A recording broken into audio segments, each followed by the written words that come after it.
Good morning. This is Sailor the Piper Man, Piper the Sailor Man, coming you from the island of Puerto Rico. You hear that? It's about 4:30, 5 o'clock. Roosters are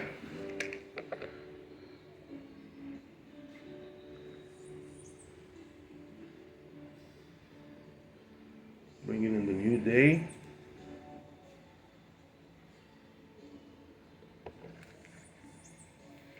Yeah. So it's early morning.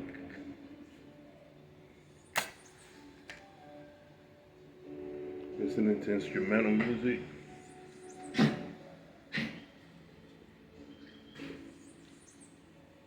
Smoking my Peterson harp. I really love this pipe.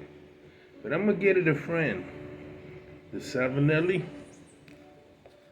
as an equivalent. I'll get two.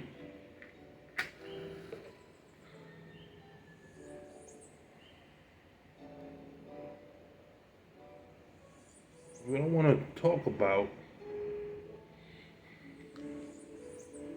what I want to talk about is the world banking system and the one world order. Now, the one world order is a concept, an idea that has been around since the Tower of Babel.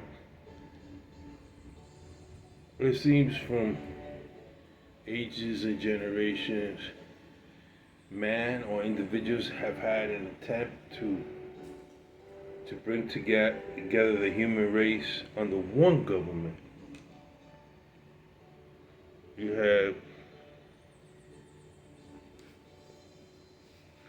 Darius of Middle Persia, you had Xerxes, you had Philip of Macedonia, you have Alexander the Great,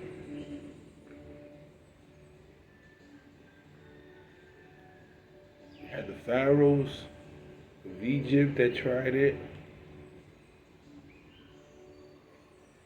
you had Genghis Khan who tried to create this one world empire. I'm not sure if they wanted a one world order, but surely Alexander the Great made a great attempt at Hellenization.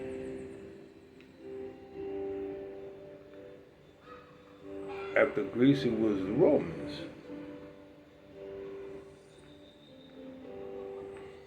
I think the Roman Empire came closest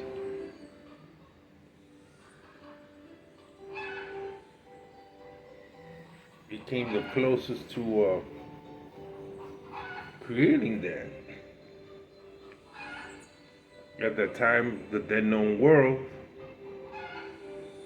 Then you had Spain, you had England, Great Britain, with all its Commonwealth and colonies, India, the Middle East, and the Far East. Japan tried it. We know Nazi Germany tried it, right? and I believe the U.S. There was some in the U.S. who had ideas about that. We have 50 states.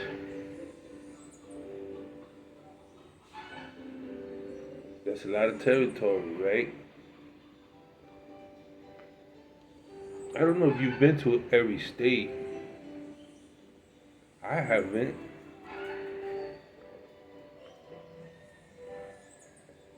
I've always wanted to go up to Montana. Seeing pictures of wide open sky country. That's my favorite part. Sky country. My favorite beaches have been in the Carolinas, the eastern board. I mean, I love California coast.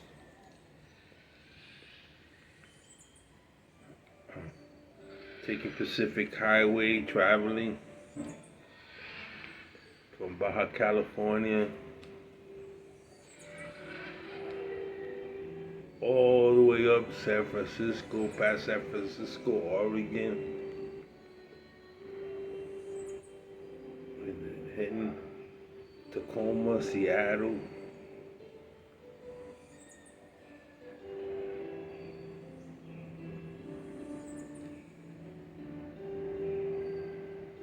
And I learned to love this country, America. And wherever I went,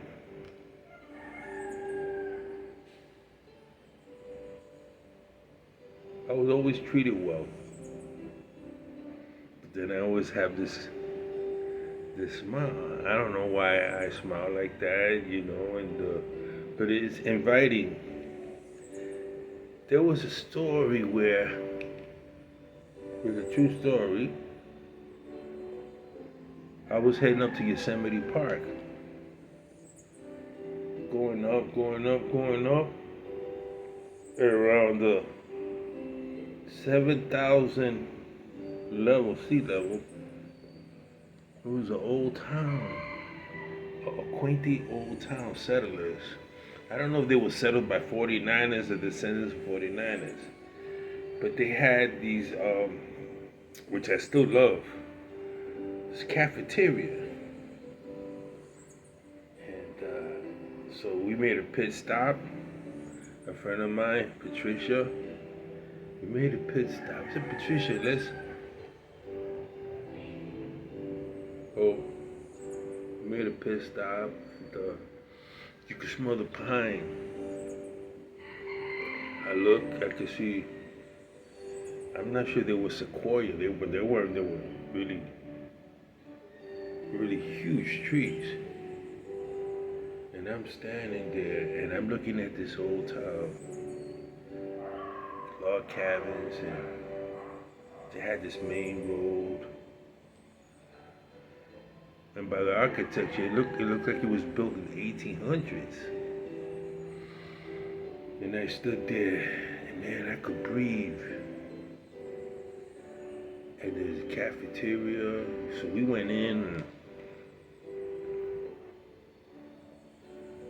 there were 4 ladies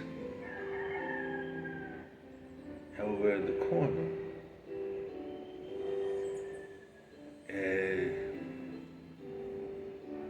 gray hairs, gray patrol. And I'm looking at them, they're turning around, and they're looking at me. And my friend Patricia, she's a white woman, she worked for many years for the Roy Rogers. She's a cowgirl. All her life lived out in the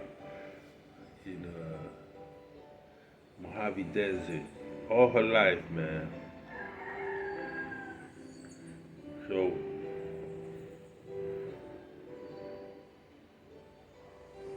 she was lady, but Patricia was very tomboyish. She was a woman. She loved men, loved to be around men, but she was really rugged. And if you didn't know her, you would say, is she lesbian? Is she, she's rugged. She had her horses and she had her old ranch. When Patricia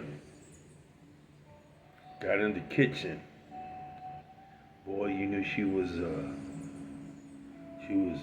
woman. She knitted, she basket weaved, and Patricia will always tell me that she was half Indian. I said, Patricia, how can that be? You got blonde hair and blue eyes. But you couldn't tell her she wasn't half Indian. She'd give you the riot act, So Patricia came up with me to take me up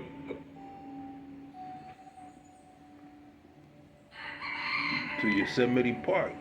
We stopped at this place. We pull in there. We go in. I ordered Western omelet. I ordered bacon, sausage,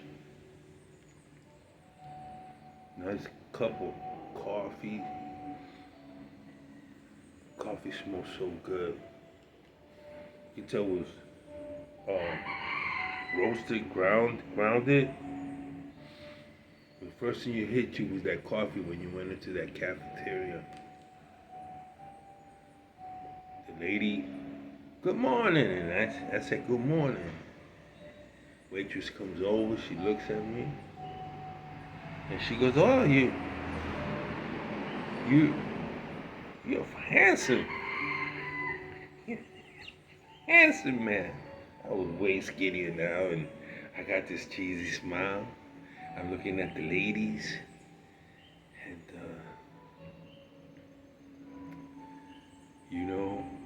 I'm eating the food. She goes, "You want a piece of steak with that Western omelet?" I said, "I can't finish mine." So the lady comes over. One of the ladies that was sitting over there puts it on my plate. I said, "Well, thank you." So she added some steak. We were talking and everything. And I saw these ladies light up cigarettes. And I looked at the waitress and said, "You could smoke in here?" "Oh, yeah. The whole town smoke.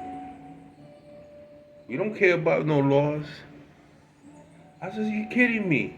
This is the first cafeteria I've ever gone into where people are drinking coffee.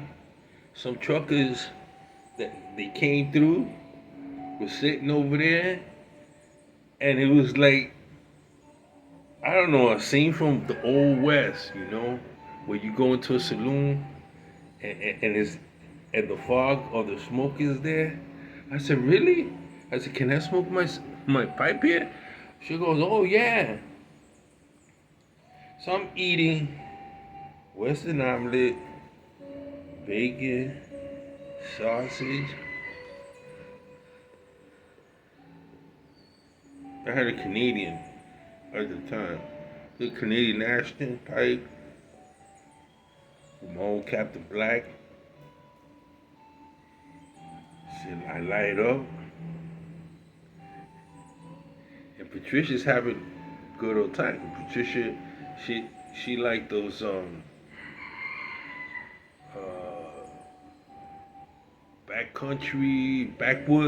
backwood cigarillos. So she lit one up. She used to make her own. We both sat there. We both ate. I told her, "Boy, I would love to live in a town like this. It's so close to Yosemite." And she would say to me, "No, you don't. You don't want to live up in the mountain." I said, "Patricia, what's gotten into you?" She says, "You love the desert too much." I do. For some reason, the desert calls me a lot. I love it. It's me. Love the desert, with all of the heat he gets. You start acting up, Miguel, once you hit about 100 degrees. I notice a difference in you. You must have some Arab blood or something. I said, "Why you say that?" It's just because I see how you get. We over here all inside, and you out there messing around, playing with the dogs. He had a huge ranch. Well, I lit up. I started smoking. When the ladies got up, they was about to leave. She goes, "Thank you." I said, "What?" One of the ladies, I said, "What? Hi. What for?" She goes, I love Captain Black. I said, you love Captain Black? She goes, yeah, my late husband used to smoke it. And as soon as he lit up and I smelled it, it reminded me of my late husband. He was a good man. So you enjoy yourself? This is where you're heading off to Yosemite? I go, yes, ma'am. This is my second time up there. This is, have a great day. That was the first time I ever ran into a woman that knew the odor of a particular tobacco. I find it so interesting. And from time to time, I miss that place. This past year, Patricia passed away.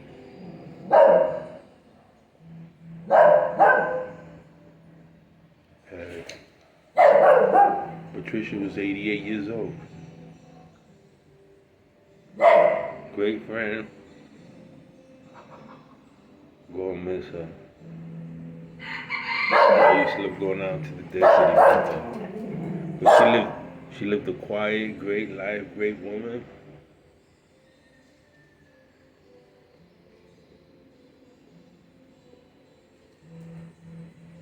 Just a little story about two women. One that I knew, a woman out in the desert. The other woman who loved Captain Black.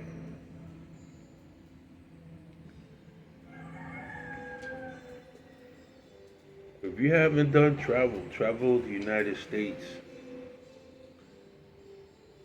One summer, grab your car, take 2 weeks, and just go as far as you can. You'd be surprised how beautiful America really is, and its people. Well, this is Sailor the Piperman, Piper the Sailorman.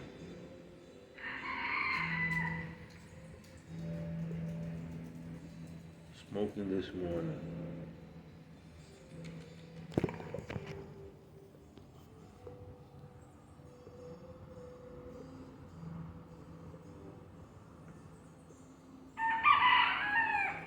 You go to Rooster, middle of the street.